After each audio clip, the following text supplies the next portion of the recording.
This is case 21 at the AMT level. This call is an echo response for a residential structure fire with entrapment. Medic unit is dispatched along with a full structure fire assignment. I'm going to play the video of an example of such a call here right now. Engine 101 fire assignment. Giant 7 fire assignment. Go ahead. This report also, we have oxygen tank in an apartment below 47, possibly building number 45, possible hazard for unit 1. Copy. Let's go ahead and divert everybody from the Goodwill fire to the apartment fire and backfill that Goodwill fire. Going around.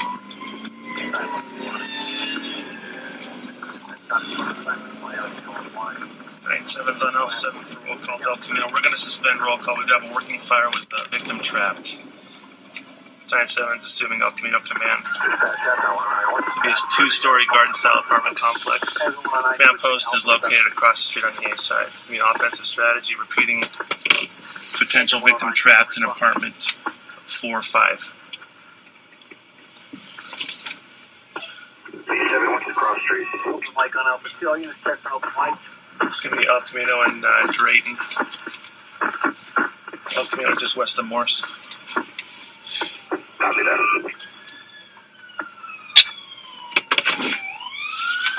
Open mic on Alpha 2. Check supply on garage. We'll get a water supply and take care of that. Yeah, it's a call on El Camino. Apartment fire. 101, get that water supply, and you're going to be fire attack group. You're going to have engine 106 working for you.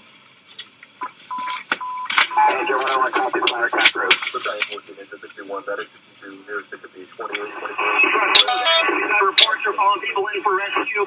Truck is all rescue. Truck 106. Copy, truck 106, you are all in. You're initiating rescue. I'm going to put a group supervisor behind you as soon as I get one. Engine 30 is on scene, so be used for your... Medic 30, you're going to assume medical group standby for a potential victim. Want you on the A side by truck 106. Copy, standby for medical group.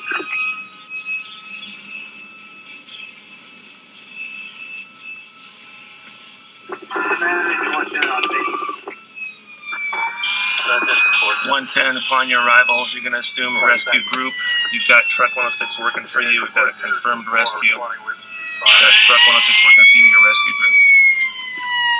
110 is assuming rescue group. Truck 106 working for call.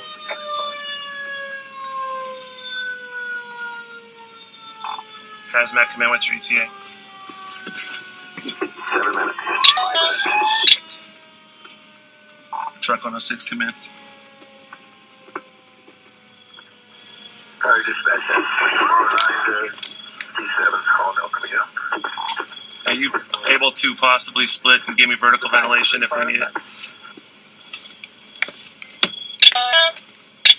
Fire dispatch at 409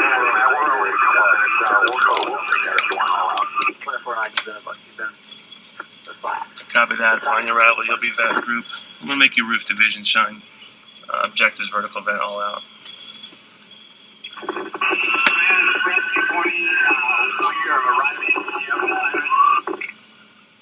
Yeah, rescue 20. If you're on scene now, why don't you go all out to the roof?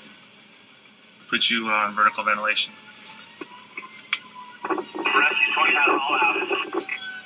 Hey, command engine 19, it doesn't matter. Where'd you wish us to go?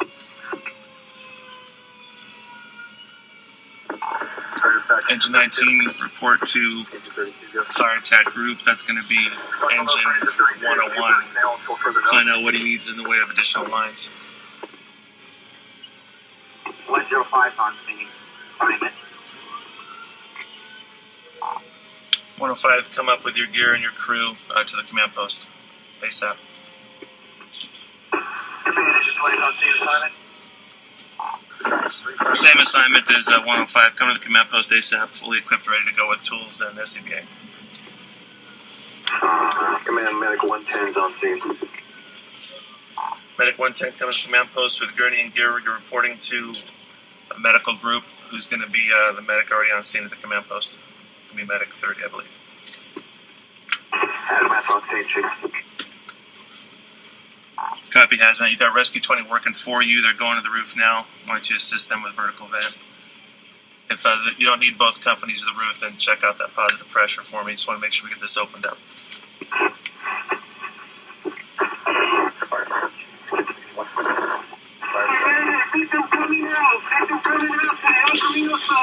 We got a victim right there, now! Right there! Copy, we got the victim on the command post side.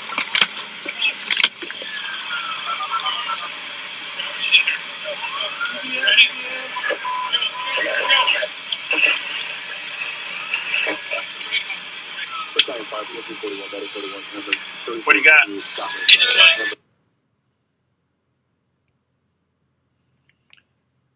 So for our case here in class, time of the call is 0755, an apartment building. The dispatch info is that there is a structure fire and there's a confirmed victim trapped. As EMS response to this, you have to be anticipating what your actions are going to be. And anticipate that every call is actually real. It's the big call, the big one, until we prove otherwise. These things that evolve as quickly as this one did, if you're not already in that hurry-up mode, it's very difficult to shift into high gear mode. Much more appropriate to be in full-on mode to start with, and then we can scale back if needed. As a medic, your job is to listen to radio traffic and answer back promptly, rapid reply when you're called. And we need to talk about tactical channels. Make sure you're on the correct channel.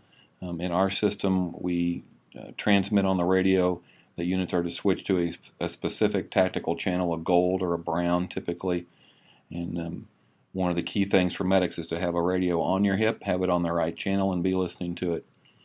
Get your ambulance positioned at the structure fire scene. Stay out of the way of hose lays. Don't get blocked in by hose lines.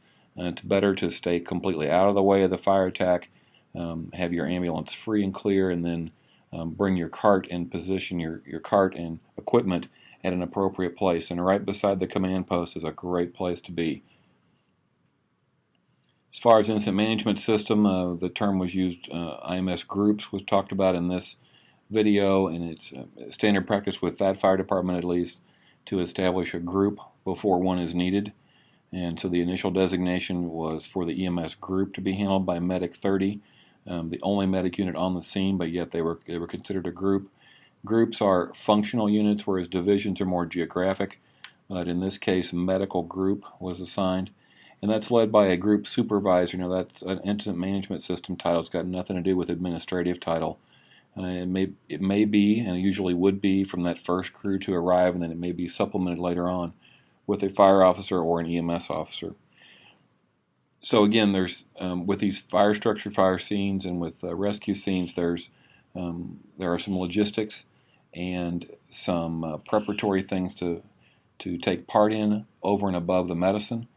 And again, radio traffic, be listening, and then have your stuff and be ready. Treat every one of these calls like they're real, like there really is going to be a rescue, as there was very shortly after arrival units in this video. As far as structure fire victims, the pathophys here, the smoke contains both CO and CN, carbon monoxide and cyanide. The problem with that is that there is asphyxiance. The CO occupies positions on the red blood cells that ought to be taken up by oxygen, and the CO doesn't fall off. So the CO binds up and takes up space that should be transporting oxygen, and not enough oxygen can make it to the cells. Then the cyanide gets in the way of cellular respiration, so whatever oxygen is brought there is unable to be used by the cell, and between the two of them, CO and CN, you end up with an asphyxiation. Also, with structure fire victims, obviously we have burns. The first few hours of those burns, the issue is airway swelling, which you would know by your patient being stridorous, and hypothermia, which tends to come from us being inappropriate with our cooling. So your initial patient management, early and aggressive airway control. You may be the only person who's going to be able to intubate this patient. By the time they're transported to a hospital, then you may have had the swelling progress to the point where the only option is a cricothyrotomy. It's also important to differentiate between wheezing and stridor, between wheezing and stridor. Wheezing is a lower airway obstruction. It means there's either a constriction, or there's mucus, or there's inflammation, or probably some of all three. Wheezing is very common. It's a high-pitched sound. It can be heard on inspiration or expiration. Stridor is also a high-pitched sound, but it has nothing to do with lower airway obstruction. That is an upper airway obstruction. The way to differentiate this, and it's necessary that you differentiate because it's a different problem and therefore has a different solution, the way to differentiate wheezing from stridor is the location where you're hearing the sound. If you put your stethoscope on a patient and you hear a high-pitched sound, you need to verify that that is not stridor, and the way to do that is to place your stethoscope over the neck, over the upper airway, and listen there.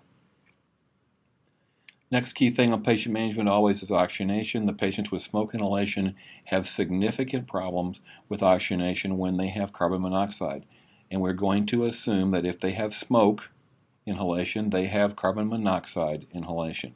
They may also have cyanide exposure.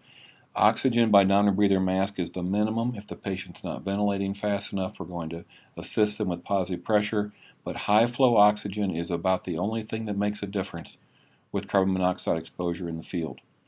And your pulse ox is going to be reading inappropriately high. Pulse ox readings in the case of carbon monoxide exposure are essentially worthless to you. Switching to the burn management, after you urgently cool the patient, and we must stop the burning process first, then we want you to limit the use of water and moist dressings to only very small body surface areas. About a 1% body surface area burn is about the largest that we should be doing continuous cool moist dressings. Otherwise, it's dry, sterile burn sheets. How do you estimate 1% body surface area? It is, according to PHTLS, the area of the palm and the extended fingers is more or less an approximation of 1% body surface area. That probably underestimates a little bit, but more or less the patient's hand with the fingers extended, not just the palm, is 1%. Anything bigger than that should not get continuous cooling. Again, sterile burn sheets are the deal. To keep the sterile burn sheet on the burn and then cover them up, keep them warm with blankets over the top of that burn sheet. As far as IV fluids, first of all, IV fluid therapy for burns with short transport times is very low priority. Secondly, you may not have very many sites. The burn may be taking up your favorite IV sites. We don't want to delay transport. And IV flow rates, and we have used the Parkland formula as an example with paramedic programs. The Parkland formula with short transport times, Parkland formula has no place in the field. It has place in the classroom to teach math, but it doesn't have a place in the field to do flow rates. We tend to underestimate how much fluid a patient needs, and particularly patients with smoke inhalation can need even more fluid than normal. So, big burn, big patient, big fluid. Don't be stingy with the IV fluids, but whatever you do, don't delay and fool around on the scene while we're messing with IV care.